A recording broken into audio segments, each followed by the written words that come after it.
Bueno, pues vamos comenzando. En primer lugar, daros la bienvenida por estar aquí, en esta penúltima jornada ya del curso de Pensamientos Radicales Contemporáneos. Hoy nos acompaña Germán Cano, filósofo y profesor de filosofía en la Universidad de Alcalá de Henares, y que nos ayudará, nos introducirá un poquito en la obra de Slavoj Žižek y en el pensamiento de este polémico filósofo, ¿no?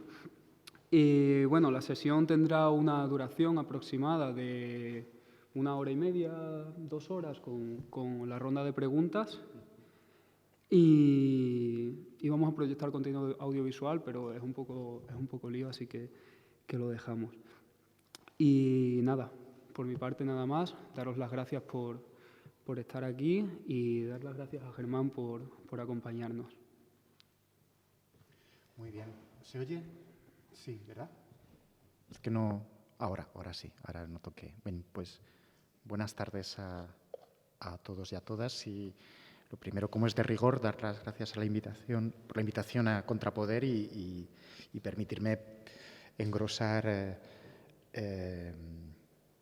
este maravilloso curso, porque la verdad es que los nombres que habéis traído son todos de primera fila y bueno, pues me siento muy halagado por el hecho de que hayáis pensado en mí a la hora de plantear el pensamiento de Slavoj Žižek. Vamos a concordar que se dice así, porque se suele decir su apellido de muchas formas.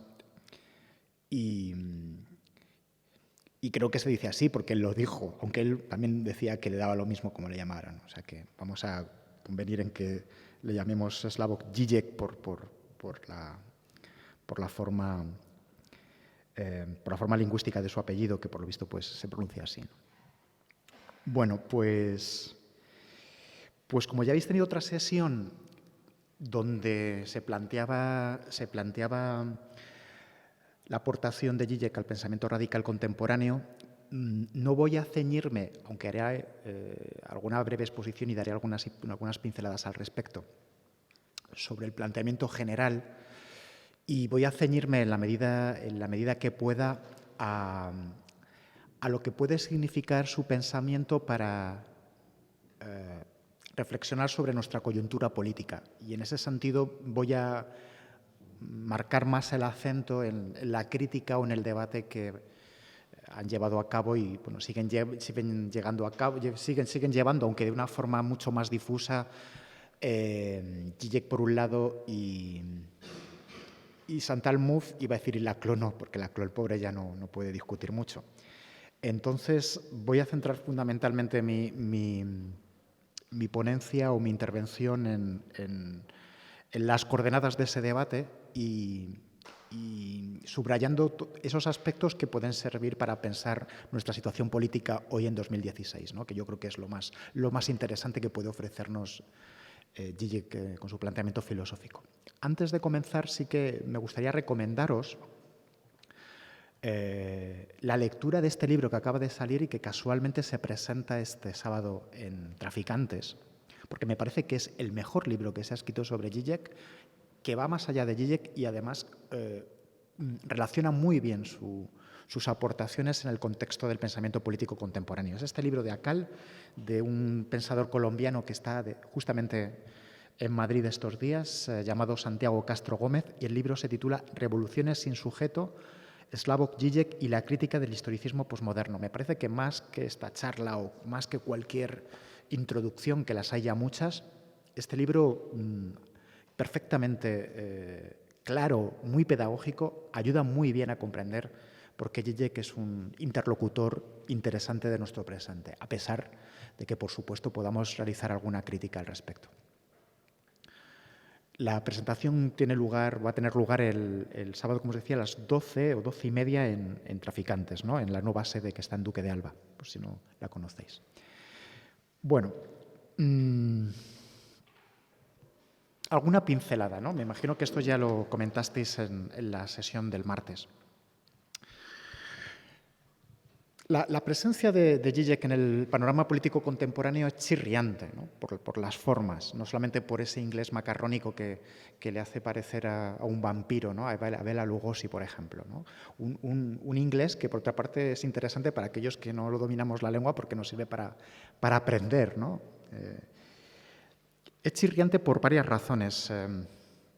Es una figura típica que, como posiblemente sabéis, se presentó como candidato a la presidencia de Eslovenia, después de la debacle del Partido Comunista. Es un pensador que utiliza como marco de reflexión la cultura popular, los medios de comunicación. Hay varios vídeos al respecto, todos muy recomendables. La guía perversa para la ideología, que podéis encontrar en YouTube, la guía perversa del cine, que plantea también un recorrido cinematográfico sobre temas psicoanalíticos y resulta muy agradable de ver porque es un documental excelentemente filmado. Hay una película que se llama así, Zizek, que podéis encontrar y también merece la pena. Y un documental menos conocido, que a mí es el que más me gusta, que lo editó el canal franco-alemán Arte y que se titula, tenía por aquí el nombre, sí, Alien, Marx und Co. Bueno, es un documental que podéis ver en francés o en alemán, pero creo recordar que tenía subtítulos. Me parece que es el documental más interesante de todos los que os he dicho. Los apelativos que han aparecido en los medios de comunicación para definirle son de lo más variopinto. Incluso se le ha calificado como el Elvis de la teoría cultural. Sin embargo, esta presencia mediática, esta omnipresencia mediática, ese estajanovismo literario, porque parece que Zizek cada 2 meses tiene que regalarnos o ofrecernos un libro, esa escritura espasmódica donde muchos temas y muchos leitmotivs se repiten continuamente, no deberían llevarnos a pensar que es un pensador menor o que es un pensador que no puede ofrecernos cosas para pensar nuestro presente. En la línea de este curso, donde trata de abordarse la presencia del pensamiento radical en nuestros días, podríamos decir que el marxismo de Slavoj Žižek es sui generis, es un marxismo muy singular, un marxismo que está mal visto, que sería mal visto por los representantes de un marxismo, digamos, más ortodoxo. Y esta peculiaridad del marxismo de Žižek se alimenta de diversas fuentes. En primer lugar, y esto es lo que hace de su pensamiento algo muy atípico, él reivindica la herencia del idealismo alemán. Ya sé que sois más bien gente de políticas y no voy a entrar en disquisiciones sobre lo que supone en la historia de la filosofía el paso de Kant a Hegel dentro de la trayectoria del idealismo, pero es algo intempestivo que un pensador contemporáneo reivindique la figura de Hegel después de todo lo que ha llovido, incluso pensando, como dice Žižek, que el pensador realmente interesante no es Marx sino Hegel y que en última instancia todo lo que aporta Marx ya está en Hegel. Desde luego esta tesis es muy discutible, pero es un rasgo que es idiosincrásico del pensamiento de Žižek, ¿no? Lo que hace de su obra algo un poco alienígena, ¿no? Esa reivindicación del idealismo alemán y esa reivindicación fuerte del sujeto, una reivindicación fuerte del sujeto que le lleva a polemizar incesantemente con su gran bestia negra, que es lo que voy a tratar ahora de explicar, que es el pensamiento posmoderno, un pensamiento posmoderno que efectivamente se declina y se modula de formas diferentes. Pero el primer rasgo al que apuntaría sería este, ¿no? Su compromiso con la tradición filosófica alemana más idealista, ¿no? Algo que presuntamente habríamos tenido que dejar a nuestras espaldas después de las aportaciones de Marx, después del materialismo dialéctico, después de la crítica del pensamiento francés. Bueno, pues a pesar de todo esto, Zizek nos propone volver a pensar el idealismo alemán y Hegel, desde unas coordenadas muy precisas. Segundo rasgo atípico, sus fuentes psicoanalíticas, la influencia que en él tiene el pensador, digamos, postestructuralista, pero va más allá del postestructuralismo, Jacques Lacan. Una manera de entender la subjetividad que bebe de fuentes freudianas, pero que añade algunos rasgos singulares. Para Lacan y, consecuentemente, para Zizek, el sujeto no es nunca una entidad soberana. No podemos hablar de una subjetividad cerrada. Siempre que tratamos de apuntalar nuestra identidad política o nuestra conciencia con alguna identificación, tenemos que tener en cuenta que esa identidad y esa identificación tiene fisuras, tiene brechas. Y nuestra subjetividad se define continuamente por cerrar esas heridas y esas brechas, ¿no? Ya sé que esto es un poco abstracto, pero me parece que es importante para delimitar el espacio de juego en el que se ubica Zizek, ¿no? Un tercer rasgo, y no me parece menor, es la forma en la que se apodera de la cultura popular. El hecho de que haya tantos vídeos, que haya hecho tantos documentales, el hecho de que los ejemplos que él utilice provengan del cine de Hollywood fundamentalmente, incluso del cine de Hollywood más infame y más poco interesante en términos intelectuales o elitistas, le lleva a comprender que cualquier forma de hacer política hoy en día tiene que tener en cuenta los medios de comunicación de masas. Luego hablaré un poco de cuál es la función del intelectual crítico, cuál es la función intelectual que representa a Zizek, ¿no? Si es un tipo de intelectual político al estilo clásico, al estilo de lo que Foucault llamaba el intelectual universal, es intelectual que, representando justamente esos valores universalistas, actúa un poco de pontífice y es capaz de desenmascarar las ilusiones, las distorsiones ópticas o los engaños en los que habitaría la gente normal, o si bien justamente por esta influencia del psicoanálisis, él busca ejercer la tarea del pensamiento, la tarea crítica de una forma diferente. No sé si habéis visto algún vídeo de Zizek arengando a las masas cuando tuvo lugar el fenómeno Occupy en Nueva York. Si reparáis en ese vídeo, la posición intelectual de Zizek con respecto a lo que estaba allí pasando no era una posición de adoctrinamiento, no era una posición donde el intelectual daba las pautas o las claves universales hacia las cuales debería dirigirse lo que allí estaba aconteciendo. Era un tipo de relación como cercana a la del psicoanálisis, ¿no? En el sentido de que el psicoanalista no busca tanto desentrañar o desenmascarar una última verdad, sino generar un cambio de actitud, un cambio de posición subjetivo respecto a lo que te está pasando, ¿no? Luego volveré sobre esto.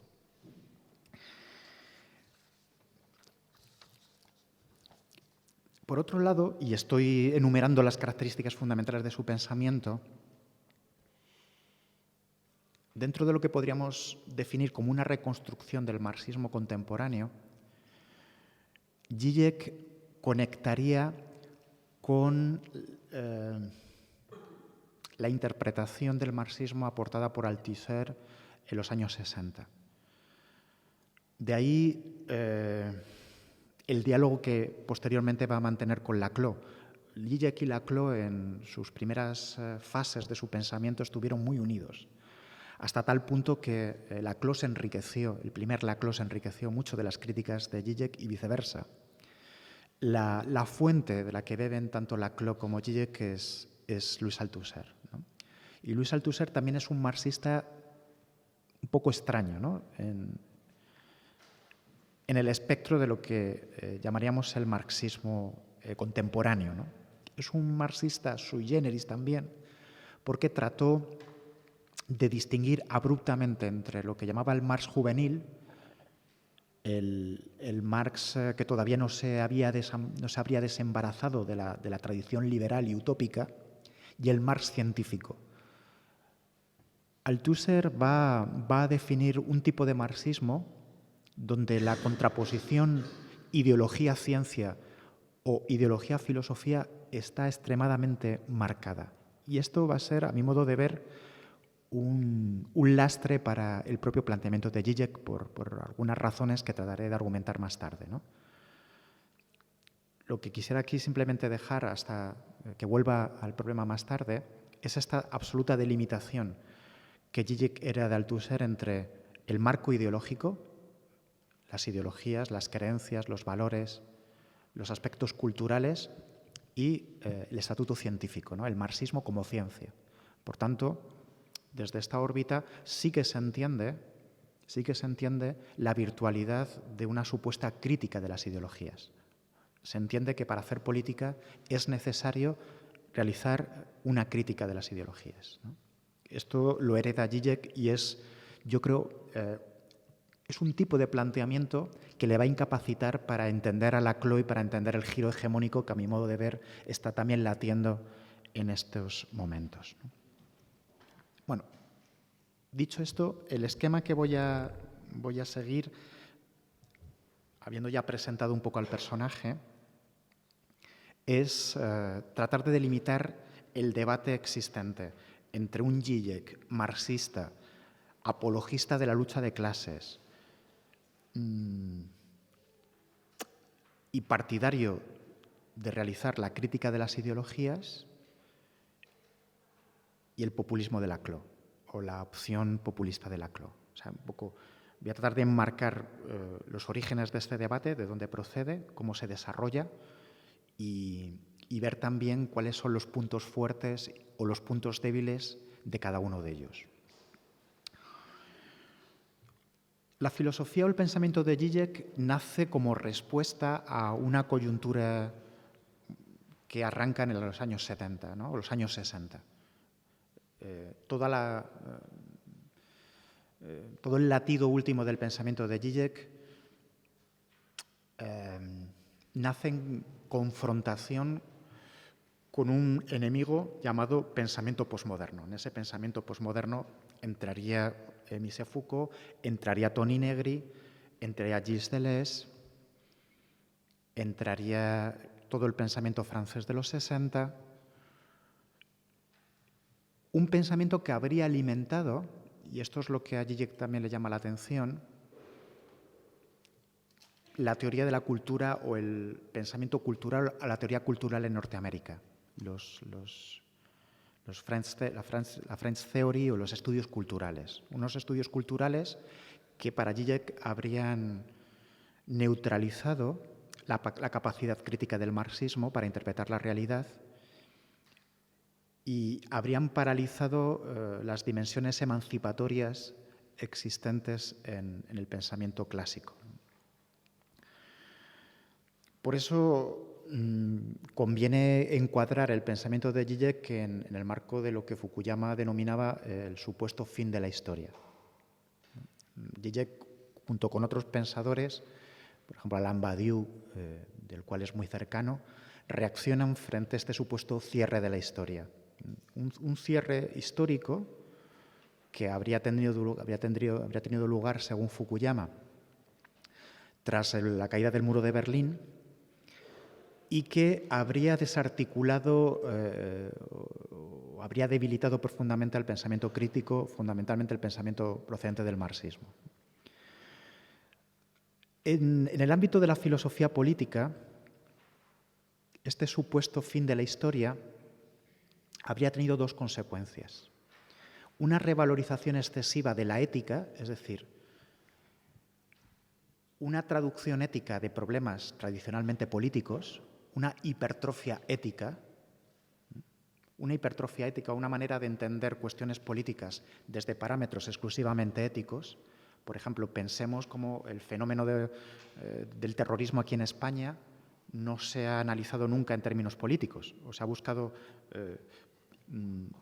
una neutralización política desde un planteamiento excesivamente eticista. Bueno, pues esta consideración del terrorismo o esta consideración que trata de traducir problemas políticos a cuestiones éticas ha sido una línea de fuerza importante desde los 80. Todavía esto lo podemos ver, ¿no? O sea, como estamos tan poco acostumbrados a discutir políticamente porque los marcos éticos han sido predominantes, ¿no? Hay un librito fantástico que os recomiendo en esta dirección, que es La ética de Alain Badiou, un librito muy fino donde Badiou justamente entiende que la ética es la nueva ideología de nuestro tiempo, no porque haya que despreciar la ética o porque la ética no valga absolutamente para nada, sino porque la ética o la primacía de la ética en nuestro tiempo ha desplazado cuestiones que deberían ser planteadas en términos políticos. Entonces, este rasgo eticista del pensamiento habría sido una de las consecuencias del llamado fin de la historia, ¿no? Y por otro lado, al lado de esta preeminencia o primacía del pensamiento ético sobre el político, Zizek destaca también otra hipertrofia que podríamos denominar el culturalismo. El culturalismo. Es decir, si el eticismo habría abusado de la ética para plantear cuestiones políticas, el culturalismo habría hecho lo mismo, pero en el ámbito de la cultura. Y ahí, en ese saco, Zizek mete a todas las reivindicaciones de los movimientos sociales feministas, LGTBH, animalistas, etc., ¿no? Entiende que en el marco del capitalismo, del tardocapitalismo contemporáneo, todas estas reivindicaciones que él entiende son culturales, en última instancia lo que han hecho ha sido naturalizar y consolidar la lógica capitalista. Es una tesis fuerte que luego pues trataremos de cuestionar y de discutir aportando otros matices, pero básicamente se resumiría así. Las luchas culturales de los movimientos sociales desde los 70, en lugar de devenir luchas anticapitalistas, han sido luchas que en última instancia no han hecho más que de necesidad virtud, o no han hecho más que consolidar la propia lógica del capital. No han tocado el capital en última instancia. Se han posicionado frente al capitalismo de una forma superficial, de una forma epidérmica. Porque él entiende, y esto también es discutible, pero es su tesis, que en la medida en que estas luchas culturales han sido luchas por la identidad cultural o han sido reivindicaciones identitarias de marcos culturales, ese nivel cultural no ha ido a la raíz de los problemas de nuestro tiempo. Por eso, por posmodernidad, por pensamiento posmoderno, y esto evidentemente nos llevaría a discutir muchas cosas, Zizek entiende estas dos ramificaciones, ¿no? Una hipertrofia eticista, una hipertrofia ética por una parte, y por otra parte una hipertrofia culturalista. Bajo este prisma, Zizek va a valorar las aportaciones de Judith Butler, que me parece que fue una de las autoras que visteis la semana pasada. Entiende que la posición de Butler, por muy interesante que sea, se ubica en ese espacio de discusión y, por supuesto, Laclau y Chantal Mouffe, ¿no?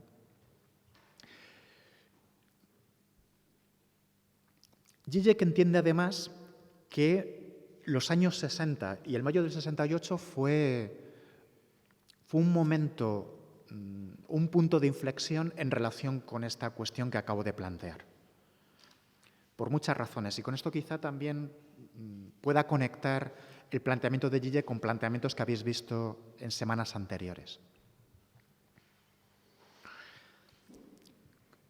¿Qué fue el mayo del 68? ¿Fue una revuelta, una reforma, una revolución política o fue una revolución cultural?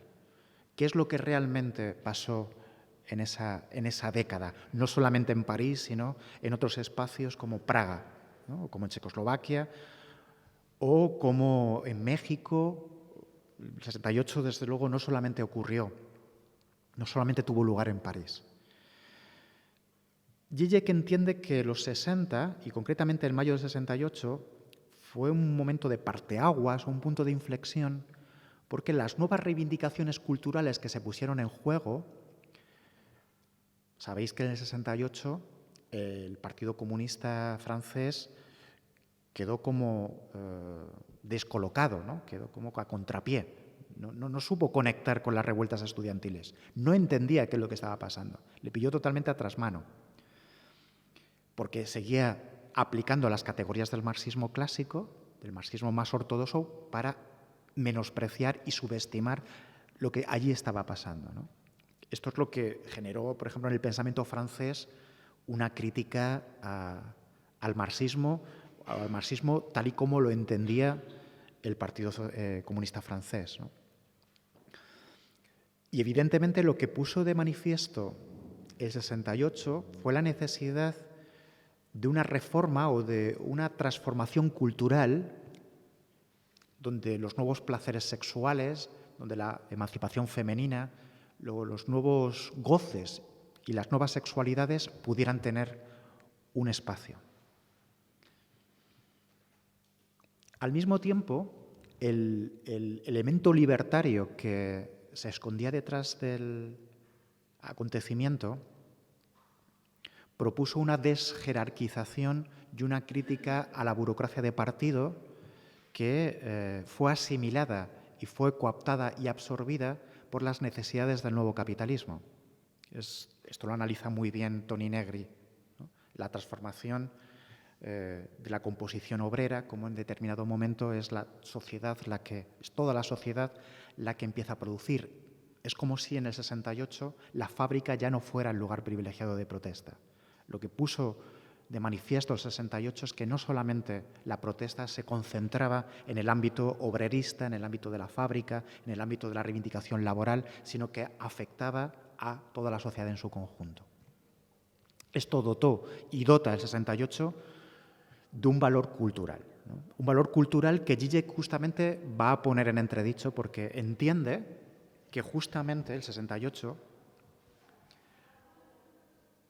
fue un proceso ambivalente, cuya ambivalencia radica en que si bien, por una parte, el movimiento o los movimientos desempeñaban una función crítica respecto al sistema y ampliaron el campo de juego de lo cultural y de lo político, por otra parte, allanaron el camino a un nuevo capitalismo, en este caso bajo rostro neoliberal, que se iba a apoderar e iba a absorber todas estas reivindicaciones del individualismo frente a la opresión laboral o frente a la jerarquía laboral o frente a una estructura burocrática en su sentido más amplio, ¿no? Aquí hay un libro fundamental que, si no conocéis, os lo recomiendo porque también sirve de punto de partida para el diagnóstico de Zizek, que es El nuevo espíritu del capitalismo de Boltanski y Chapelo, de dos sociólogos, un sociólogo y una socióloga francesa, ¿no? El nuevo espíritu del capitalismo. No es casual que el título del libro sea El nuevo espíritu, no solamente porque Chapelo y Boltanski recogen el planteamiento de Max Weber, sino porque entienden que el nuevo capitalismo contemporáneo es un capitalismo que se alimenta, cuyo motor, en última instancia, es cultural. Es cultural. O es un modelo que, a diferencia del modelo productivista clásico, tiene muy en cuenta las formas de vida de la población, tiene muy en cuenta los deseos, tiene muy en cuenta la forma en la que la mercantilización se convierte en marca, una serie de características que Chapelo y Boltanski, desde luego, analizan muy bien.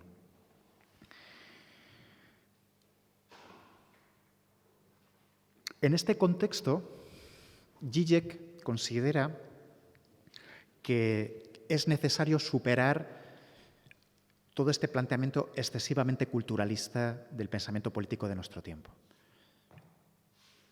Perdonad que que os recomiende obras, ¿no? Pero quizá también, si queréis luego seguir profundizando en estas cuestiones, pueda ser interesante, conforme a vuestros intereses, acudir a un texto o a otro. Resulta muy interesante leer el debate que el propio Slavoj Žižek, Judith Butler y Ernesto Laclau mantienen en Contingencia, Hegemonía y Universalidad. Un librito que agrupa todos los debates y todas las conversaciones que tuvieron sobre estos tres temas: contingencia, hegemonía y universalidad. En ese libro, en esos debates, uno también observa justamente cómo la posición de Žižek es radicalmente o es diametralmente diferente a la de Butler y Laclau, ¿no? Justamente porque lo que está en juego es si estas reivindicaciones culturales de los movimientos sociales son reivindicaciones puramente epifenoménicas o son puramente superficiales y, por tanto, no tocan la raíz del sistema, o pueden generar cambios y pueden generar transformaciones sociales, ¿no? Aquí hay un punto que quisiera también subrayar, que es la relación de Žižek con la ideología, con el planteamiento ideológico. Os comentaba hace un momento que Žižek va a heredar el planteamiento en torno a la ideología de Louis Althusser, que distinguía radicalmente entre lo que denominaba marco ideológico o los aparatos ideológicos del Estado, en su terminología, y la ciencia y la filosofía. Ese es el planteamiento en el que se movía Althusser y ha sido un planteamiento duramente criticado. Un planteamiento duramente criticado justamente a raíz de los acontecimientos del 68. No se entiende otra figura importante del pensamiento radical contemporáneo, que es Jacques Rancière, sin este marco de crítica al althusserianismo. Toda la obra de Rancière nace de la necesidad de confrontarse con el maestro, con Althusser, que distingue radicalmente entre ideología y ciencia. Y por eso Althusser se va a embarcar en la maravillosa tarea de analizar la historiografía obrera o la historiografía de la clase trabajadora, para ver cómo la historia que cuenta Althusser no es exactamente la que había tenido lugar. Žižek va a heredar de Althusser esta contraposición entre ideología y filosofía o ciencia, o entre ideología y teoría, apoyándose, por otra parte, en Jacques Lacan, un Lacan que ya había ayudado a Althusser a realizar esta distinción entre ciencia e ideología.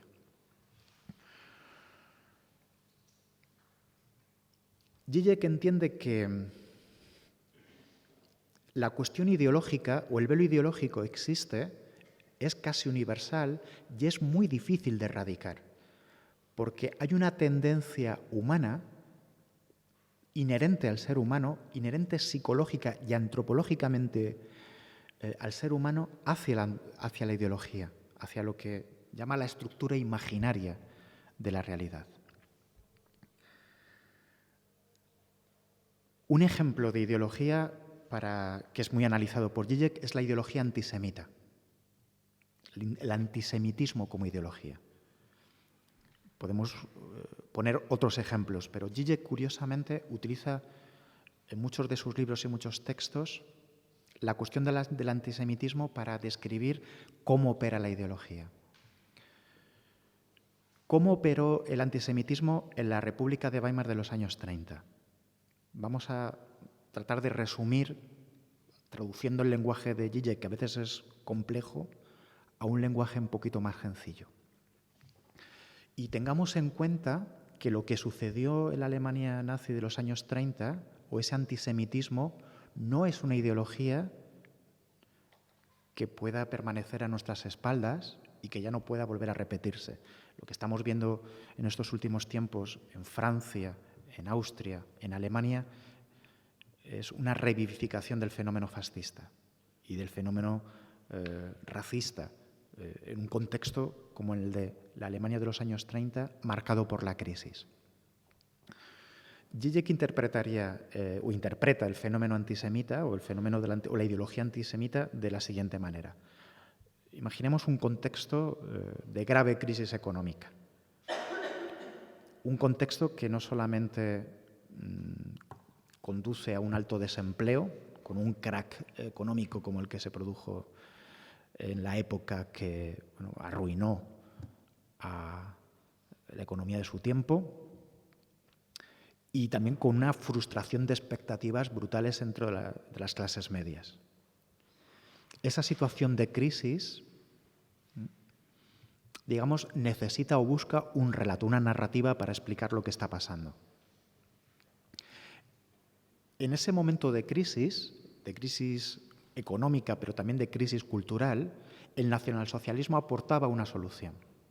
Esa solución era una solución identitaria, era una solución orgánica, basada en una idea de una Alemania fuerte, de una Alemania además que podía ejercer el derecho a la venganza después del Tratado de Versalles, donde el país había sido humillado por las potencias aliadas.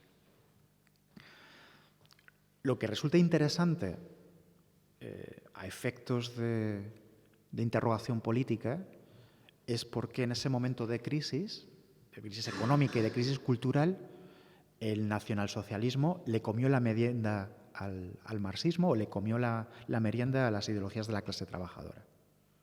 ¿Qué es lo que pasó para que en un contexto de crisis esa crisis no produjera sus propios sepultureros, como pensaba el marxismo ortodoxo, sino alumbrar a la bestia desde las propias entrañas del derrumbamiento de los valores burgueses?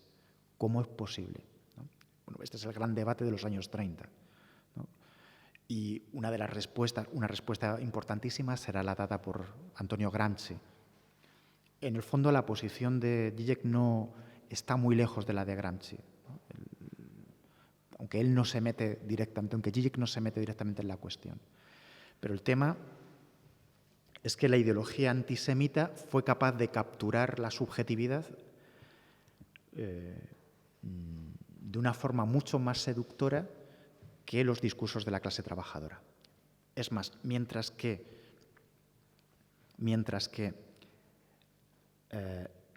los partidos de izquierda o de la clase trabajadora, los partidos obreristas, enfatizaban la cuestión económica, enfatizaban la identidad de la clase trabajadora frente a la clase burguesa, quien realmente interpelaba a la población era quien la interpelaba en un discurso nacional popular, en un discurso nacionalista.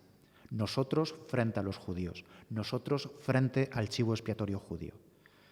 Cuando vemos esos documentales maravillosos de Leni Riefenstahl, como por ejemplo El triunfo de la voluntad, donde los alemanes se congregan en torno al Partido Nacional Socialista y en torno a Hitler, no solamente vemos a una masa hipnotizada por un líder, vemos una masa deseosa de tener un líder. Vemos una masa que consiente en ser conducida por un Führer, ¿no? Esto es lo que Zizek llama el goce de la ideología. Por eso, y aquí introduzco otra cuestión que es muy interesante en su obra, Zizek entiende que el desenmascaramiento ideológico en la era de la sociedad de masas es inoperante. Ya no podemos convencer a la gente interpelando a su sentido común o a su racionalidad. Porque lo que nos ata a la ideología, lo que nos ata a nuestros prejuicios antisemitas, a nuestros prejuicios racistas, lo que nos ata a nuestros prejuicios machistas, es un determinado goce. Es decir, en definitiva, y esto lo plantearía Zizek en conexión con el psicoanálisis, la película que nos montamos a nosotros mismos cuando somos machistas, cuando somos racistas, es una película que nos sirve para dotar de sentido, es una narrativa que trata de dotar de sentido al caos en el que nos encontramos.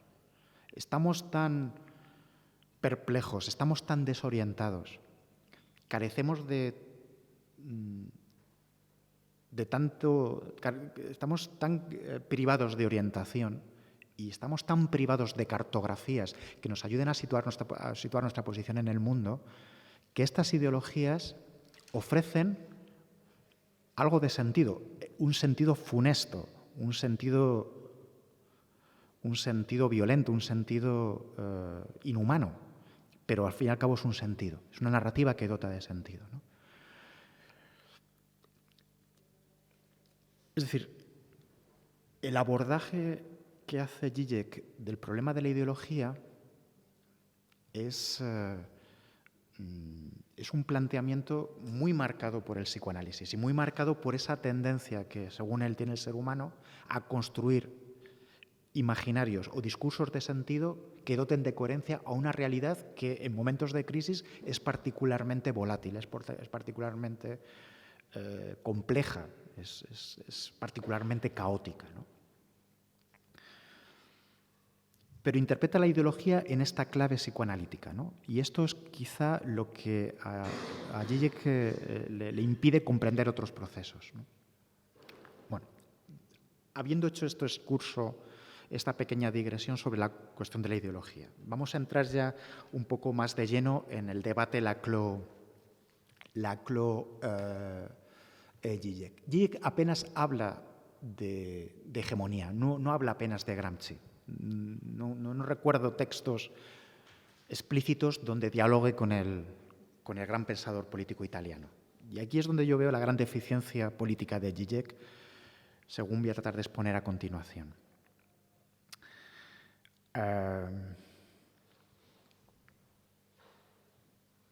La conversación o el diálogo entre Zizek y Laclau, a mi modo de ver, y esto puede ser una interpretación un poco cogida por los pelos, pero creo que puedo defenderla, debe partir de la 11ª tesis de Marx, aquella que reza: la filosofía hasta ahora ha interpretado de formas diversas el mundo, es hora de transformarlo. Hemos oído esta frase hasta la saciedad, hemos visto sin fin de comentarios al respecto. Incluso podríamos decir que toda la historia del marxismo contemporáneo es una nota a pie de página de lo que quería decir Marx en esa puñetera frase. Podríamos tener la tentación de interpretar la 11ª tesis de Marx sobre Feuerbach en un sentido activista. Dejemos la filosofía, dejemos la teoría, dejemos la ideología y militemos. Pongámonos manos a la obra. Metámonos en un partido político, metámonos en una organización, metámonos en 20 grupos de Telegram, pero hagamos algo. Dejemos de reflexionar, dejemos de pensar, dejemos la teoría que no vale para nada y curremos, porque realmente lo que importa es la praxis, es la práctica. Esta es una interpretación torticera de la 11ª tesis de Marx sobre Feuerbach, porque en absoluto Marx recomienda eso. Lo extraordinariamente interesante del punto de vista de Marx no es que reniegue de la teoría para abandonarnos a la praxis. Lo interesante de Marx no es que plantee un abandono de la ideología o de la filosofía o de la teoría para sumergirnos en un hiperactivismo frenético y neurótico. No, lo que él trata de plantear es cómo puede conjugarse la teoría y la praxis. Porque para transformar las cosas no basta con limitarnos a hacer cosas. La praxis transformadora es aquella que es capaz de conjugar la teoría del pensamiento y la práctica. Solamente esa conjugación o esa articulación entre teoría y praxis puede transformar la realidad. Por lo cual, Marx tampoco, y esto efectivamente sería un debate muy complejo, al menos el joven Marx no desestimaría la fuerza de la ideología, la fuerza de las ideas para cambiar las cosas. Evidentemente, esa fuerza de las ideas dependerá del contexto histórico, dependerá de si esas ideas tienen a su espalda un movimiento social, tienen a su espalda una fuerza acumulada históricamente. Esta es la herencia hegeliana de Marx, ¿no? Quien va a dotar del concepto de ideología de una densidad nueva es justamente Gramsci, ¿no? Que va a entender que el plano ideológico debe ser tenido en cuenta y que a través de los discursos, a través de los planteamientos ideológicos, uno puede tener la fuerza suficiente para transformar la realidad. Esto conviene que lo recordemos para lo que vamos a decir ahora, ¿no?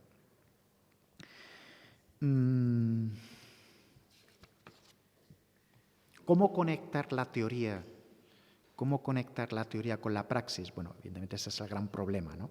¿Cómo acercarse al pueblo? ¿Cómo puede acercarse el intelectual o cómo puede acercarse el teórico a esa fuerza popular que estaría esperando? Insisto en que es decisivo pensar el problema en toda su complejidad, ¿no? Esto nos desmarcaría de posiciones que entenderían que el capitalismo por sí mismo genera sus propias condiciones de autodestrucción y que por eso mismo habría una necesidad de la autodestrucción del mismo, es decir, lo que podríamos denominar una lógica endógena, esta idea de que el capitalismo genera y crea sus propios sepultureros. Una posición que políticamente es problemática porque nos llevaría simplemente a esperar o a resignarnos a que la locomotora termine de descarrilar.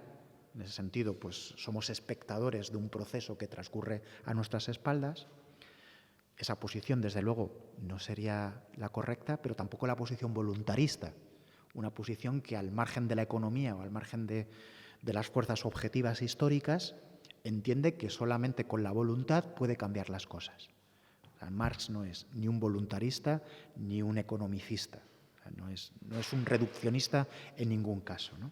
Este es el problema que llega a nuestra actualidad bajo la discusión entre Laclau y Zizek, bajo el acento populista.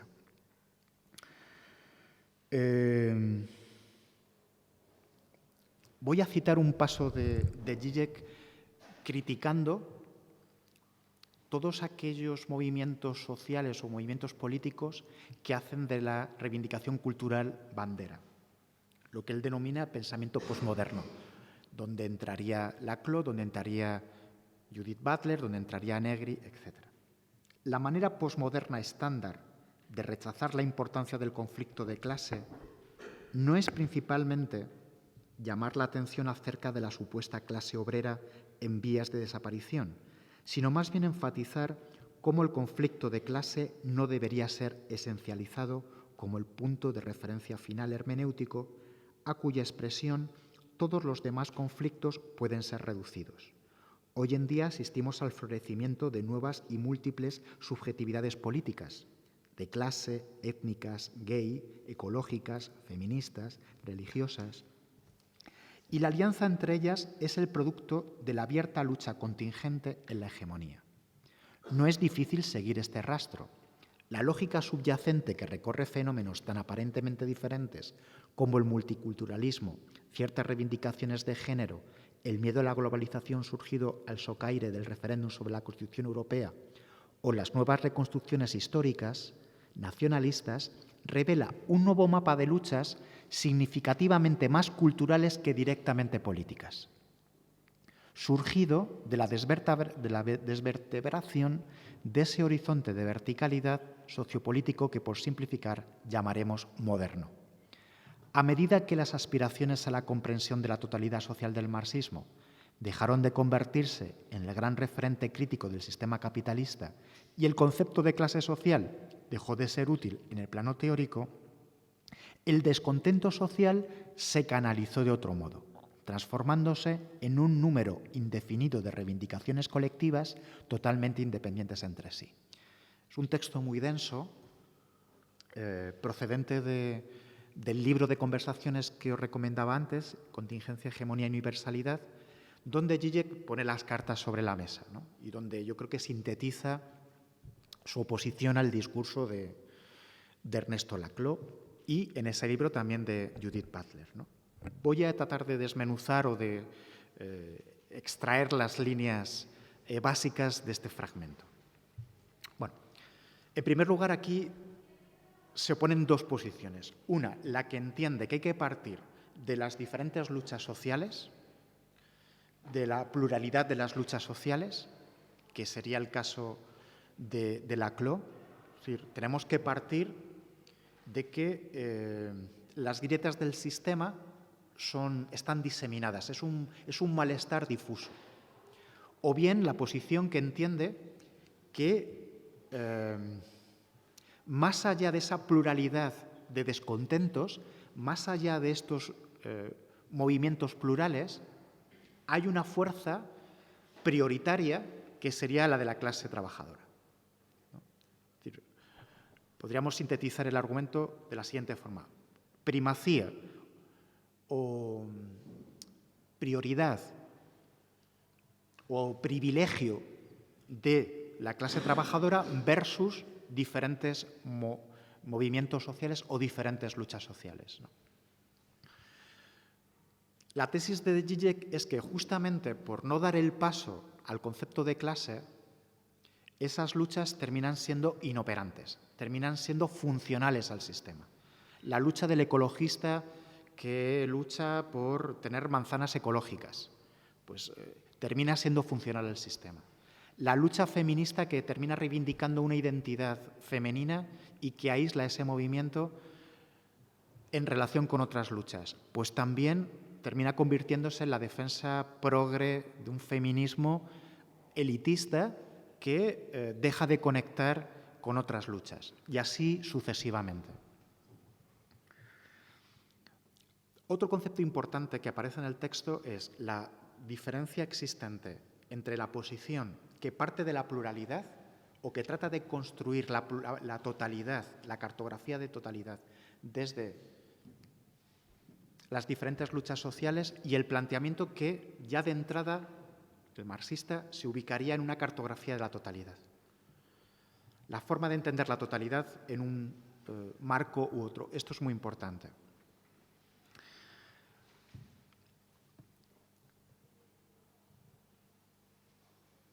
La cuestión que se deriva de este texto para una correcta aproximación al problema de la hegemonía es el siguiente.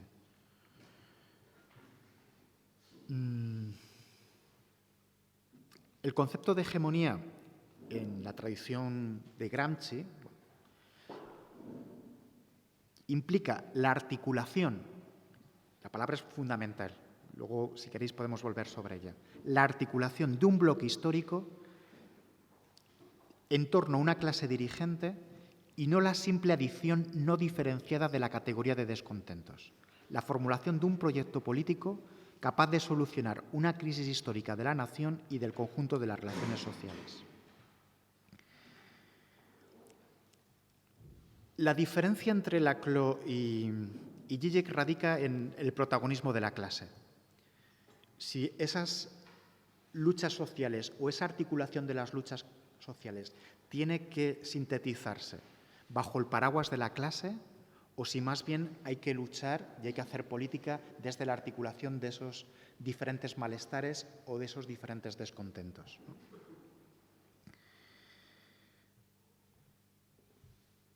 Laclau prevé una estrategia que conservaría la categoría de clase esforzándose en reconciliarlo con la multiplicación de las identidades representadas por los nuevos movimientos sociales e inscribiéndolos en una cadena enumerativa. Movimientos de raza, clase, etnia, etc. El concepto marxista de clase se integra, no obstante, difícilmente a esta cadena enumerativa, en la medida en que al resignarse a convertirse en un simple eslabón más de una cadena, el proletariado perdería su papel privilegiado. No hace falta ser muy inteligente para ver que el problema que estamos teniendo hoy en día con la alianza o la confluencia con Izquierda Unida se delimita desde este espacio teórico. ¿Cómo confluir o desde dónde desarrollar la articulación? ¿Desde un concepto de identidad llamado la izquierda? ¿Desde una identidad ya dada y constituida denominada históricamente la izquierda? ¿O debemos, en cambio, realizar la articulación y la confluencia desde otros espacios? Debemos realizar el acuerdo o debemos realizar la confluencia a la luz de una oposición, de un marco de antagonismo que separaría a la clase trabajadora de la clase burguesa y el capital, o tenemos que plantear el escenario de antagonismo desde el esquema pueblo, gente versus casta. Las formas de enmarcar la cuestión, las formas de entender por dónde empezar el antagonismo, tienen que ver con este debate. Por eso resulta tan interesante y tan ilustrativo leer a Zizek y leer a Laclau, ¿no?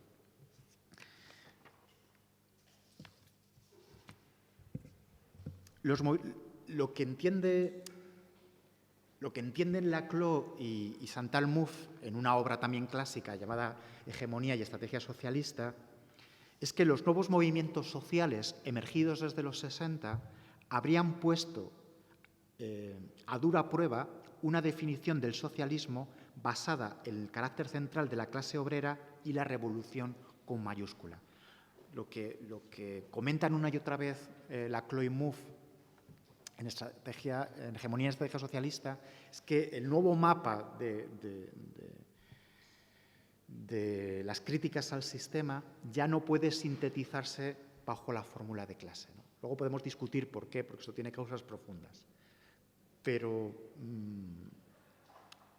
Mouffe y Laclau entenderían que la aparición de los nuevos movimientos sociales habría quebrado irreversiblemente el privilegio de la clase trabajadora para liderar el proceso. Aquí hay un planteamiento de Gramsci que resulta importante. Gramsci habla que la única fuerza capaz de liderar hegemónicamente al resto de la sociedad es aquella que fuese capaz de dejar sus intereses corporativos para abrirse y ser permeable a los intereses restantes.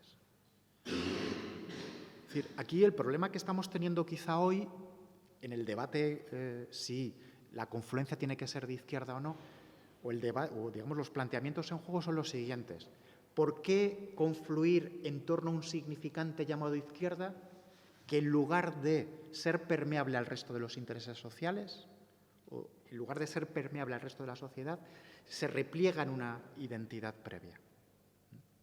No es un problema o no es un debate que cuestione los valores de la izquierda como tales, no es un debate que cuestione la importancia que han tenido las luchas sociales desde la izquierda en el pasado. No, es un debate sobre el significado de la hegemonía, sobre cómo podemos ampliar el espacio político. Ese es el debate, ¿no? Zizek, desde luego, no entiende que haya que dar ese paso hegemónico porque considera que ese paso hegemónico le hace el caldo gordo al capitalismo.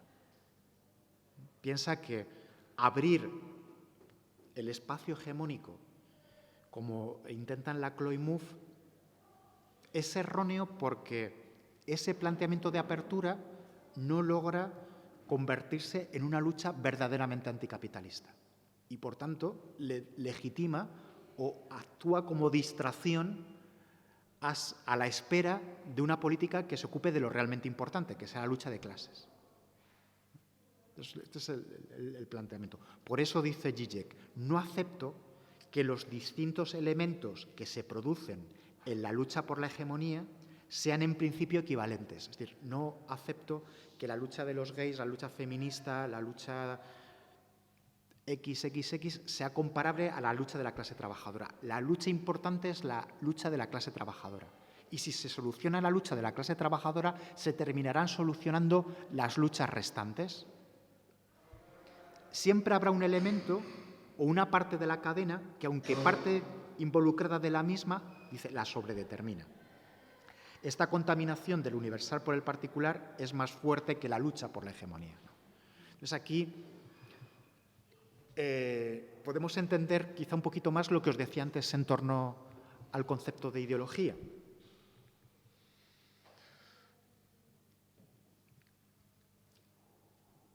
Zizek entiende que todos estos nuevos movimientos sociales y culturales y todas estas reivindicaciones al ser reivindicaciones de estilos de vida ya marcados por el sentido común del capitalismo, no ayudan a salir de él.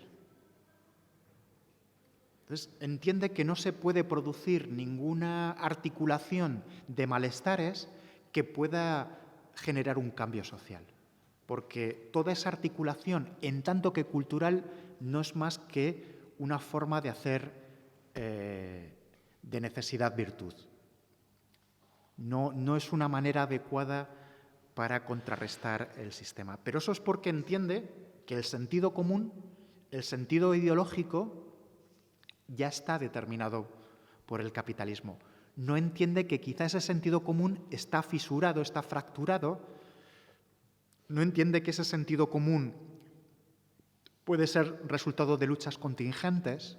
No entiende que ese sentido común está siempre reproduciéndose y está siempre pendiente de un hilo, en un, como decía Gramsci, un equilibrio inestable. Por eso la interpretación de Zizek no va en la senda, en el camino marcado por Gramsci y que llega a Laclau y Mouffe, ¿no? En este contexto se entiende la crítica de Zizek al populismo, porque entiende que el populismo, en sus diferentes variantes, esto también nos llevaría muy lejos, pero como vais a abordar la cuestión la próxima semana no me voy a detener excesivamente en ella, que el populismo es reactivo, es parasitario, es un movimiento de protesta interior y funcional al sistema.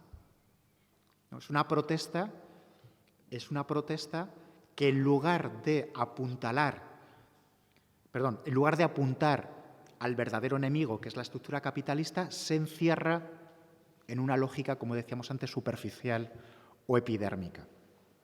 Por eso Zizek cuestionó el 15M, por ejemplo, entre otras razones, porque entendía que era una mera indignación que no daba el paso político, ¿no? Pensaba que era un elemento de reacción, ¿no? Un elemento parasitario. Curiosamente,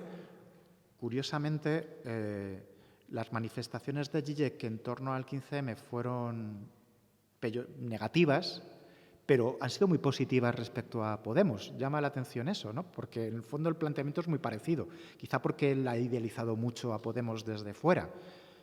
En el último libro suyo publicado en castellano, menos que nada, habla expresamente de su apoyo a Podemos, ¿no? Pero quizá porque Zizek tampoco entiende muy bien la situación española o se mete ahí en un berenjenal.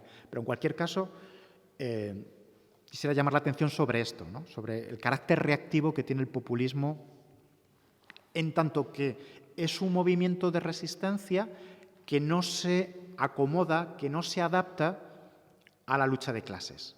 No es un malestar difuso.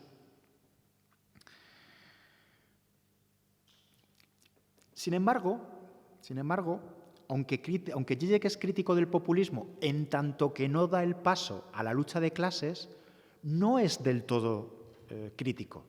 Advierte que en un contexto que él denomina pospolítico, el populismo es capaz de abrir la llave, es capaz de abrir la cerradura, es capaz de proporcionar una cierta salida, una cierta. Entiende que el populismo es muy interesante como ruptura del consenso pospolítico. Un ejemplo que pone mucho Zizek respecto a este valor positivo del populismo sería el no europeo al tratado, ¿no? El no que se produjo en determinados países europeos a la Unión Europea, ¿no? El Tratado de la Unión Europea, a Maastricht, ¿no? O sea, ese no difuso que concentraba a su alrededor y agregaba a su alrededor posiciones políticas muy diversas, desde el nacionalismo más rancio hasta la izquierda más radical, ¿no? Ese no difuso que simplemente decía no. Ese no para Zizek sería un síntoma del nuevo populismo que se avecina, ¿no? Del contexto populista en el cual estamos obligados a vivir, ¿no? Y fijaos cómo se maltrató y cómo se despreció ese no en los medios de comunicación. Por eso cuando Cebrián esta mañana dice que el gran enemigo de nuestro tiempo es el populismo, pues tiene toda la razón. O sea, desde el punto de vista de los intereses de Prisa, el enemigo fundamental tiene que ser ese fantasma que aglutina a su alrededor sensibilidades y rostros que en otro tiempo se articulaban conforme a identidades fijas y que ahora conforman un conglomerado monstruoso, ¿no? Una especie de mezcla variopinta de gentes muy diversas que se unen para decir no a las élites. Esto Zizek, sin embargo, a diferencia de Cebrián, lo ve bien, lo ve positivo, ¿no? Y fijaos, por utilizar una reflexión de Laclau, ¿en qué sentido tan familiar a la política de nuestro tiempo se expresa este problema? Es una cita que utiliza Zizek de Laclau. Y fijaos qué metáfora utiliza porque seguro que os suena. La cita es de Laclau. Yo diría que cuando hay política hay siempre algo más que ludismo. Es decir, el que hace política no es el que juega dentro de las reglas de un sistema, sino más bien el que patea el tablero. Es decir, que la política se relaciona con el momento del antagonismo que para mí es más importante que la gramática que ajustaría todo el movimiento de piezas. El punto es el siguiente. ¿Quién es exactamente el que juega y qué es lo que está implicado en el juego? Si, por ejemplo, uno tiene un juego muy elemental, tal como el ajedrez, la gramática del juego está fijada desde el principio. Pero para mí el juego viene a ser de una naturaleza diferente cuando el que juega no juega realmente, sino que es el que patea el tablero. Entender la política como un acto que no sigue las reglas de juego, que no sigue las reglas de juego marcadas. Imaginad un tablero de ajedrez donde el alfil se mueve de determinada manera, el peón se mueve de determinada manera, la reina se desplaza de la siguiente manera. Bueno, ese juego dentro de las casillas es lo que podría ser una gramática de lo político. Es lo que se nos dice que debemos hacer cuando hacemos política. Pero ¿y si lo característico de la política no fuera el movimiento de las fichas dentro del tablero ya existente, sino el patear el tablero? ¿No? Pues el populismo sería, en una definición muy grosera y que requeriría muchos matices, esa forma de patear el tablero.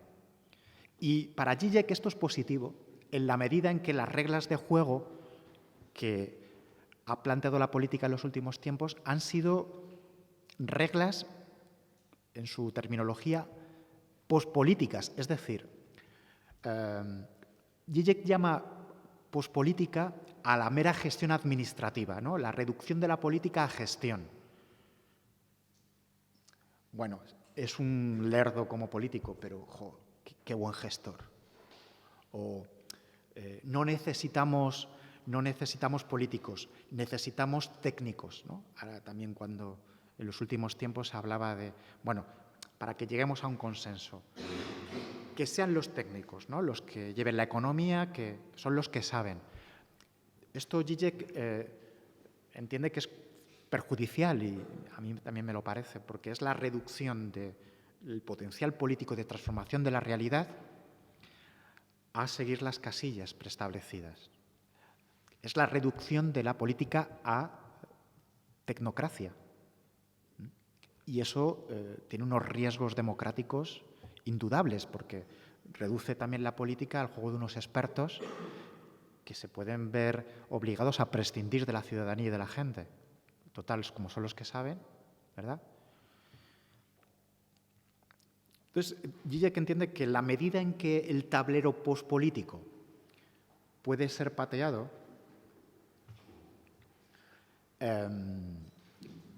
ese populismo es muy interesante, ¿no? Es muy interesante.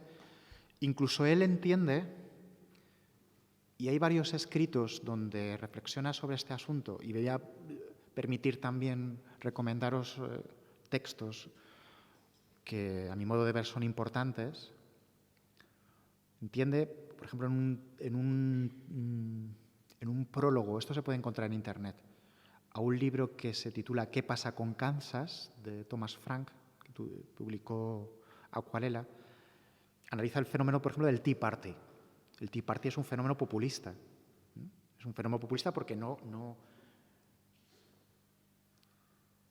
pone de relieve un malestar, un tipo de indignación que no se canaliza a través de los dos partidos tradicionales, el demócrata y el republicano, ¿no? Entonces, en ese texto, que es un prefacio o un epílogo al libro de Thomas Frank, ¿Qué pasa con Kansas?, dice que para una política emancipatoria el aliado es siempre el malestar populista, antes que el progresismo pijo. Esta es la idea, ¿no? O sea, frente a la política de Hillary Clinton, ¿no? Por ejemplo, ¿qué está pasando ahora en Estados Unidos? ¿Por qué tanta gente está votando a Donald Trump? Pues eso también es síntoma de un tipo de malestar que ya no termina recogiéndose en los partidos tradicionales.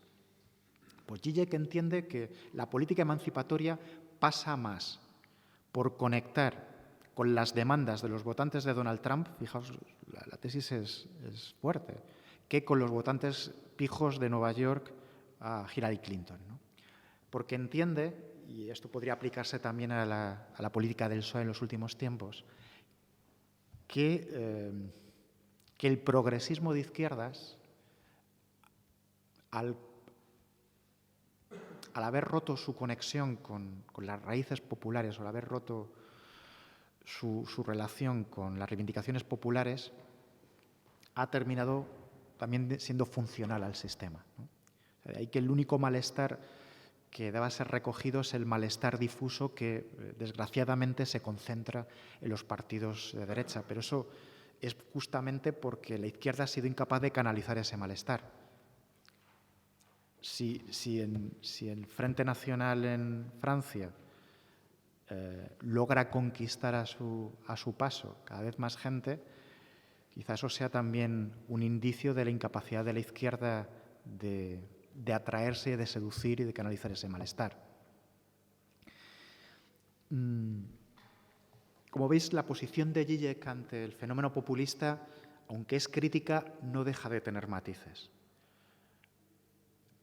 Para ejemplificar esta posición, que no voy a decir ambivalente porque es muy fuerte, sino que es matizada, os quería haber proyectado un fragmento de una película que él comenta, creo recordar, en un libro llamado El espinoso sujeto, que es Cabaret, de Bob Fosse. Como no hemos podido al final proyectarla, os la describo, pero podéis, cuando salgáis de aquí o cuando os dé la gana, podéis ver el fragmento. Si metéis Cabaret, Tomorrow Belongs to Me, es una escena que al mañana me pertenece, ¿no? Una escena famosísima y que Zizek también comenta en uno de sus documentales, en una de sus películas, ¿no? Creo recordar que es la de La guía perversa del cine, pero no estoy muy seguro, ¿eh? Pero bueno, os lo comento, ¿no? Os comento un poco de qué va. Si no habéis visto Cabaret y nada tiene que ver con esta porquería que La Gran Vía, o sea, es una película muy interesante, ¿no? Porque trata de reflexionar sobre la gestación del nacionalsocialismo en la República de Weimar en un contexto cabaretero. ¿Qué es el cabaret? El cinismo, la decadencia de las costumbres, la ridiculización, nada se toma en serio. Ese ambiente cínico era el ambiente de la República de Weimar de los 30.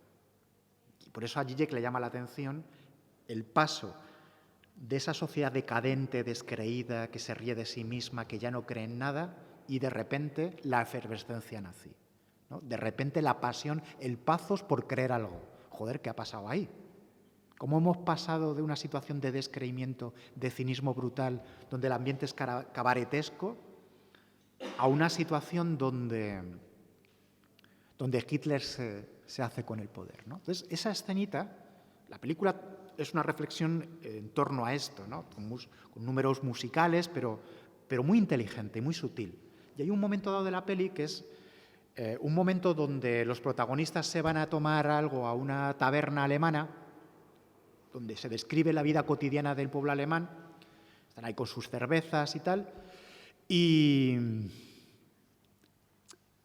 pues, de repente un niño, rubito, ario, empieza a cantar una canción que se llama Tomorrow Belongs to Me, ¿no?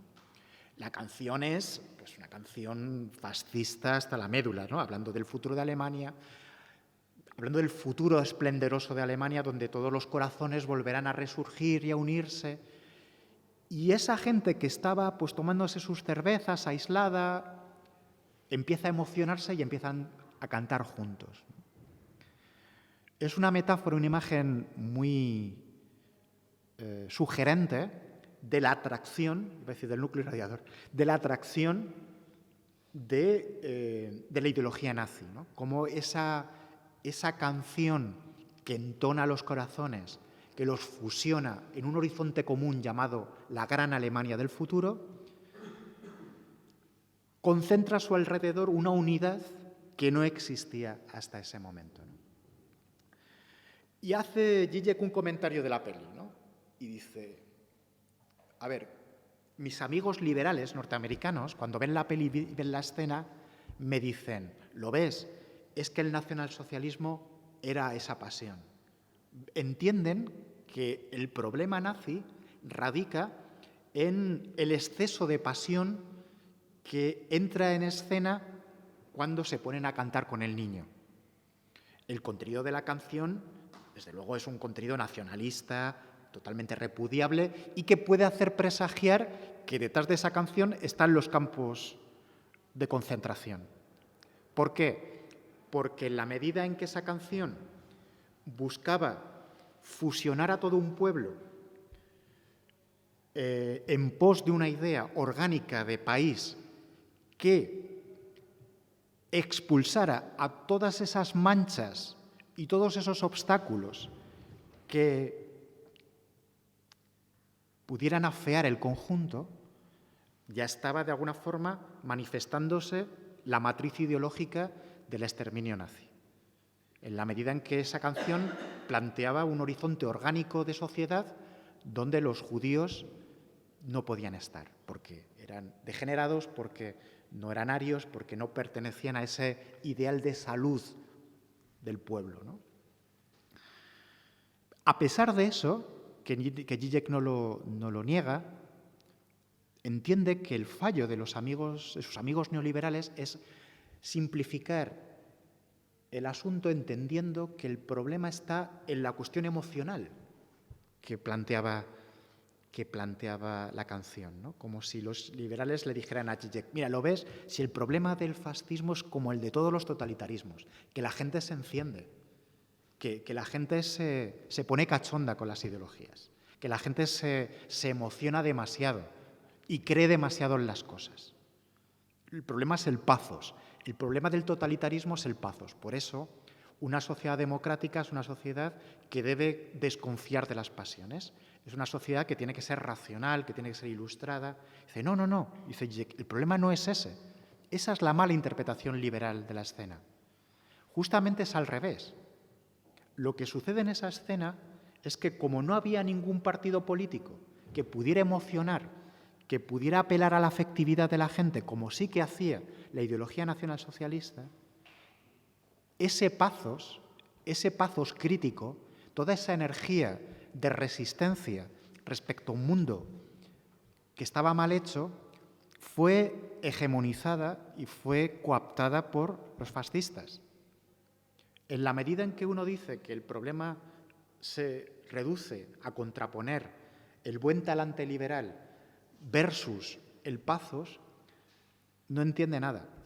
Y sobre todo, políticamente comete el error de no dar la batalla por la hegemonía, no dar batalla por hegemonizar esos contenidos populares, esos contenidos de resistencia que efectivamente fueron cooptados por el fascismo, pero fueron cooptados por el fascismo ante la indiferencia o ante la anuencia de la izquierda obrerista, que justamente por plantear el campo de batalla político en la cuestión económica, en la cuestión de la clase trabajadora, no entendía que era fundamental también trabajar en el malestar de esas clases medias, en los imaginarios de esas clases medias, en las identificaciones de esas clases medias, ¿no? Bueno, voy a ir terminando ya, porque veo que ya estoy casi... Pese a todo esto, pese a que Zizek reconoce estos elementos interesantes del populismo, ¿por qué esta escena de cabaret que acabo de describir diría algo del populismo? Dice algo del populismo porque el populismo es, en algún sentido, esa energía, ¿no? Es esa pasión que se desencadena al oír esa canción del niño, ¿no? Ese es el escenario del populismo que desde la tradición clásica del marxismo y desde la tradición liberal no se entiende. Y esto es lo que tienen en común la tradición marxista y la tradición liberal, que la tradición liberal apela al individuo para hacer política y la tradición marxista apelaría al concepto de clase. Pero eso que está entre la clase y el individuo, ese exceso, ese enclave borroso, confuso, inaprensible y volátil, es el campo de juego del populismo, ¿no? Y la pregunta es si podemos prescindir de ese campo de juego para hacer política. Para finalizar y para comentar, también para marcar el acento en otra dirección, ¿no? A pesar de todas estas advertencias de Zizek sobre la necesidad del momento populista, él entiende que el populismo es bueno solo en la medida en que se enfrenta a la gestión tecnocrática, a la pospolítica, pero no es suficientemente bueno porque no da el paso a la lucha de clases. En este contexto, Zizek tiene una metáfora muy interesante con la que terminaría, ¿no? Que es que entiende que el populismo simplifica la complejidad de la realidad. Es una simplificación de la cartografía de la totalidad que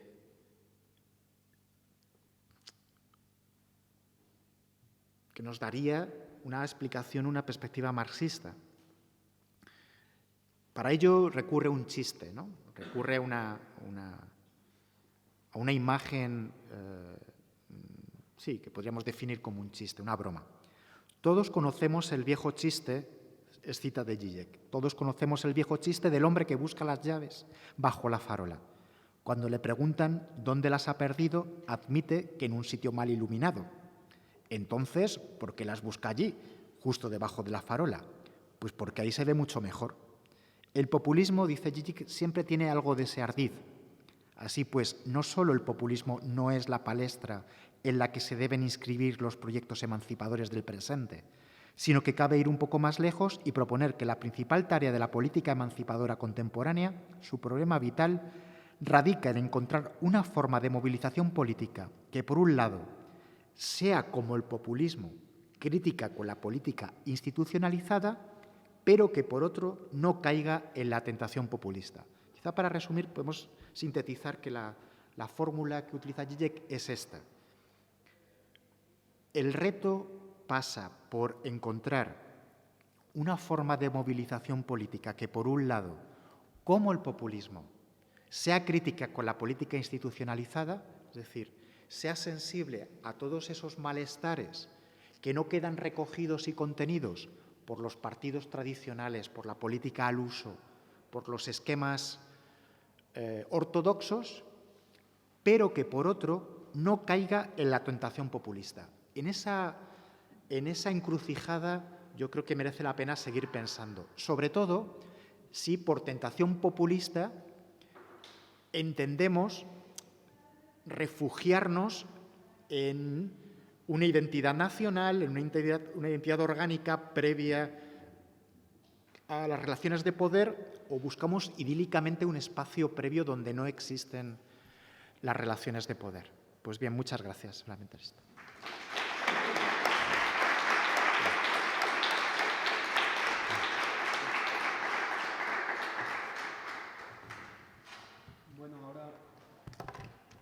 ¿Se me escucha? Sí. Vamos a dar paso al turno de preguntas. No sé si está por ahí el micrófono. ¿Lo tienes tú, no, Carmen? Vale, pues. Si hay alguna pregunta. Bueno, en primer lugar, gracias por la conferencia. Y en segundo lugar, me gustaría preguntarte, y no es estrictamente de Zizek, pero guarda relación con Gramsci y con Laclau, si podemos hacer una transposición del paso que hace Gramsci de lo corporativo a lo ético-político con el paso que hacen Laclau y Mouffe en estrategia socialista de lo particular a lo universal. Gracias. ¿Contesto uno por uno o recopilamos las preguntas? Sí, era para saber si recogemos varias preguntas, contesto o contesto. Como veo que no hay tampoco por ahora más preguntas, te contesto. Sí, por supuesto. Yo creo que la extrapolación se puede realizar.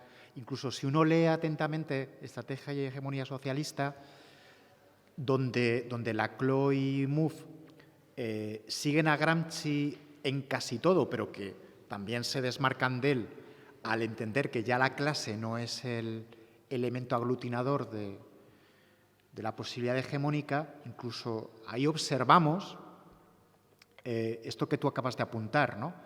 Es decir, hay que salir, o solamente una fuerza puede liderar hegemónicamente una sociedad en construcción. En este momento, además de crisis orgánica, donde lo viejo no termina de morir y lo nuevo no termina de nacer, en ese momento de indefinición, la única capacidad de cambio proviene de una fuerza que, por así decirlo, sepa jugar en ese terreno de lo monstruoso, donde las identidades tradicionales se han desmoronado y donde hay una cierta perplejidad a la hora de seguir las consignas. Justamente en ese momento, la fuerza hegemónica será aquella que vaya más allá de sus intereses corporativos, sean sindicatos, sean asociaciones de todo tipo, y dé el paso a hegemonizar a otras clases o otros sectores sociales. Claro, en esa salida o en esa apertura de la dimensión corporativa, que para Gramsci es fundamental para hacer hegemonía, esa clase que lidera también tiene que hacer concesiones. Es decir, no solamente tiene que renunciar a sus intereses corporativos, sino que tiene que ser permeable hasta tal punto que pueda recoger otras demandas y incorporarlas a su proyecto.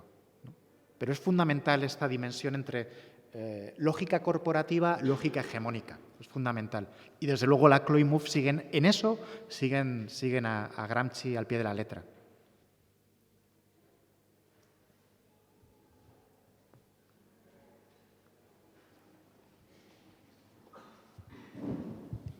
Yo quería comentar una pequeña duda que más que teórica es también política, porque o sea, antes al mencionar a Zizek, decías que Zizek tiene una postura con el marxismo que quizás no es aceptada o no es bien vista por el marxismo ortodoxo, ¿no?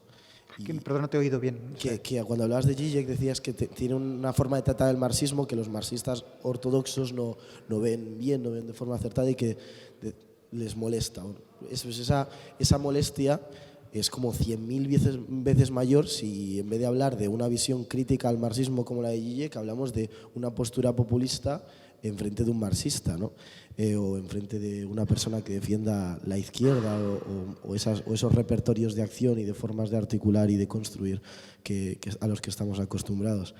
Y durante las últimas semanas, con el tema de la confluencia y el debate que anteriormente se trató de la transversalidad, toda esa semana que era un constante bombardeo de tener que ver cómo todo lo que se producía intelectualmente eran posts y artículos defendiendo la idea de la transversalidad a unos niveles que, no sé, que parecía Peppa Pig o Teo Balzó, ¿sabes? Eran cosas que como de hemos llegado hasta aquí y tenemos que estar hablando de esto ya 2 años, yo creo que ya los resultados deberían avalar esto, pero no, que era como un retroceso. Yo lo que no consigo entender, o si lo entiendo no sé cómo resolverlo, es cómo salir de este esperpento en el que hay una serie de personas que plantean ampliar o utilizar herramientas que busquen esa amplitud a la hora de tender la mano, de construir con entidades mucho más ricas, mucho más plurales y sobre todo, como Zizek remarca, identidades que se construyen dentro de las propias lógicas del capitalismo y que no son viejas identidades que tienden a la impugnación total o a la exterioridad. Frente a la izquierda, o sea, ¿cómo puede ser que se proyecte sobre los populistas y sobre las personas que hacen hincapié en estas cuestiones una idea de que son los arrogantes o los molestos, los fanfarrones, los Pepito Grillo, cuando en realidad creo que la intención política ya no es que sea una verdad hermenéutica en términos politológicos, sino que la intención política que hay detrás es mucho más honesta, creo que bastante más bondadosa que no la autorreferencialidad, el repliegue identitario y bueno, pues esa forma, lo hablamos también en los seminarios de la monada, esa forma de que se haga la justicia y que se perezca al mundo. Pues no, que se haga al mundo y a la justicia ya que la veamos después, es lo que plantean los populistas. Entonces era un poco ya más una persona que no solamente lo trata desde un punto académico, sino también político y en la academia, qué claves podemos buscar ahí para intentar salir de esa situación tan esperpéntica, tan extraña de pedir diálogo y comprensión y pluralidad y empatía y respeto hacia el otro y que te estén intentando caricaturizar como precisamente el contrario de tu acción política. Claro. Bueno, si digo la verdad, la primera parte por el micrófono no sé si te he entendido bien, pero era una cuestión relacionada con la rareza de Zizek, ¿no?, dentro del marxismo contemporáneo. Si tú, por ejemplo, hablas con marxistas aquí en España del núcleo de Manuel Sacristán, o sea, de esa escuela, entienden que Zizek es un charlatán, o sea, que no es un tipo serio. O sea, la oposición de la academia, incluso de la academia marxista a Zizek, es radical. O sea, se piensa que es un payaso, no es un tipo que no es interesante desde ningún punto de vista. Yo creo que se equivocan, ¿no? O sea, puede meter la pata, sus análisis pueden ser a veces muy forzados, pero me parece que es alguien muy interesante y que hay que respetar. Pero desde este marxismo, digamos, clásico, no se le respeta, y no se le respeta por el influjo, por la influencia que tiene el psicoanálisis, algo que el marxismo español no ha entendido, ¿no? Del que siempre es un planteamiento del que siempre ha sospechado, ¿no? Manuel Sacristán hablaba, por ejemplo, aludía a Lacan como de charlacán, ¿no? para que veáis un poco que toda esa rama teórica, incluso el pensamiento francés de Althusser, no fue bien visto, ¿no? En parte yo creo que por razones de peso, ¿no? Porque se entendía que el planteamiento de Althusser, dividiendo un joven Marx del Marx científico, la intención althuseriana de dividir o de separar radicalmente el Marx crítico de la alienación de los manuscritos y el Marx del capital era un camino improcedente, ¿no? Y eso es lo que ha marcado el planteamiento de este tipo de marxismo, ¿no? Si tú lees Sin permiso, todo el grupo de Antoni Domènech, Reventós y tal, nunca tienen en cuenta las aportaciones del psicoanálisis, entienden que no son relevantes. Entonces, ahí es donde la figura de Zizek resulta estrambótica, y sobre todo porque él no hace nada por ser un tipo normal. Si se le ven los vídeos o las conferencias, pues se le ve que es un psicótico. Es un psicótico, o sea, pero lo digo con todo conocimiento. O sea, es un tipo que tenemos un discurso muy curioso, ¿no? ¿Qué se puede hacer? Pues yo es que creo que en los últimos tiempos en España la izquierda el valor izquierda, el significante izquierda o la identidad de izquierdas ha servido como refugio moral, como refugio ético. Esto se vio en las últimas elecciones, ¿no? donde se apelaba simplemente a ese valor identitario, a esa pertenencia a la tradición, donde se reivindicaba orgullosamente esa mochila como una seña de identidad que no podía traicionarse. Me parece muy bien, pero tenemos que preguntarnos si esa actitud y ese gesto tiene que ver con hacer política. Yo creo que no. O sea, tiene que ver quizá con esa hipertrofia de lo ético o esa hipertrofia de lo moral que ha terminado atenazando a la izquierda, entre otras cosas, porque ha salido un competidor en un sitio diferente que no esperaban, ¿no? Entonces, ¿cómo convencer a esa gente? Ya me gustaría saberlo, porque ahí quizá Zizek tenga algo de razón. Zizek dice que, y es lo que le imposibilita para comprender adecuadamente el proceso hegemónico, que cuando tú tienes una idea en la cabeza, voy a tratar de simplificar un poco el asunto, pero para que nos entendamos. Cuando tú tienes una ideología en la cabeza o tienes un prejuicio muy asentado, por muchas razones que te den, no te van a convencer, porque obtienes tanto goce, tanta satisfacción en apegarte a ese imaginario, en este caso el imaginario de izquierda, que si te lo quitas es que te desestructuran toda tu manera de entender el mundo. Entonces, ¿cómo desarraigar un prejuicio, desarraigar un enquistamiento identitario del tipo que sea? ¿Desde qué armas? Yo creo que yo no invertiría muchas energías, sinceramente. O sea, yo creo que es mucho más interesante intentar convencer a otra gente o desplazar el campo de acción. Me parece más difícil convencer al hombre o la mujer, ¿no? que están en esa posición que a otros sectores, ¿no? Ojalá, pero no veo cómo generar puentes o no veo cómo podemos generar espacios de discusión comunes, ¿no? Por lo menos ahora. También es cierto que se ha producido un enfrentamiento en estos últimos tiempos que, desde luego, no ha beneficiado el diálogo, no ha beneficiado tomas de posiciones comunes, ¿no? Y hay muchos espacios donde nos vamos a encontrar y donde nos tenemos que encontrar necesariamente. Pero el problema es más complejo de lo que parece, ¿no? Y estoy de acuerdo contigo, ¿no? Es muy difícil, muy difícil.